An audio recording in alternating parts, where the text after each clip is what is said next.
Chapter 12 explores experiential family therapy approaches. Some of the learning objectives include describing the importance of affect in experiential family therapy, exploring the major theorists, premises, techniques, roles of the therapist, processes, and outcomes of experiential family therapy, and describing the uniqueness of the approach. Experiential family therapy emerged out of the humanistic existential psychology movement in the 1960s, influenced heavily by Gestalt therapy, psychodrama, client-centered therapy, and the encounter group movement. It emphasizes affect or emotional expression. A healthy family is one in which people openly experience life with each other in a lively manner. Some of the major theorists include David Cantor, Frank Dole, Bunny Dole, Virginia Satir, and Carl Whitaker.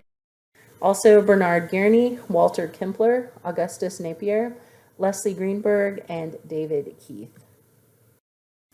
Virginia Satir published her first book, Conjoint Family Therapy, in 1964. She's described as a master of communication and originator of the family communications theory. She worked with more than 5,000 families, often in group family therapy. Her model of counseling is referred to as the human validation process model, and she's one of the most well-known family theorists/therapists. Carl Whitaker is innovative, spontaneous, and unstructured. His main contribution was that of helping families get in contact with their absurdity. He challenged people to examine their view of reality, and since 1988, his approach has been called experiential symbolic family therapy. The premises of the theory: families are not aware of their emotions, or if aware, they suppress them. Lack of emotional awareness and expression leads to emotional deadness. The resolution is to emphasize sensitivity and feeling expression among family members. Emotional expressivity can be verbal, but it often is manifested affectively or behaviorally, so in terms of emotions or behaviors. Emphasis is placed on the present, humanistic and phenomenological in origin, and also influenced by attachment theory.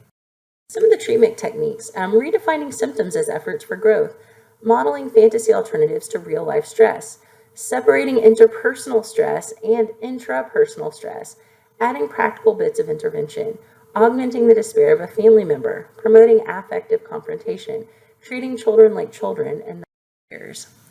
More structured techniques might include modeling of effective communication, using I messages, so involving the expression of feelings in a personal and responsible way and encouraging others to express their opinions. Leveling, congruent communication in which straight, genuine, and real expressions of one's feelings and wishes are made in an appropriate context. When leveling does not occur, people adopt 4 other roles. Blamer, the individual who attempts to place the focus on others and not take responsibility for what is happening. The placator, the individual who avoids conflict at the cost of his or her integrity. Distractor, the individual who says and makes irrelevant statements that divert attention from pertinent issues. The computer, the rational analyzer who interacts only on a cognitive or intellectual level and acts in a super reasonable way. The sculpting, setting the scene. The therapist helps the sculptor to identify a scene to explore. Choosing role players. Individuals are choosing to portray family members. Creating a sculpture. The sculptor places each person in a specific metaphorical position spatially. Processing the sculpture. The sculptor and other participants de-roll and debrief about experiences and insights acquired through engaging in this exercise.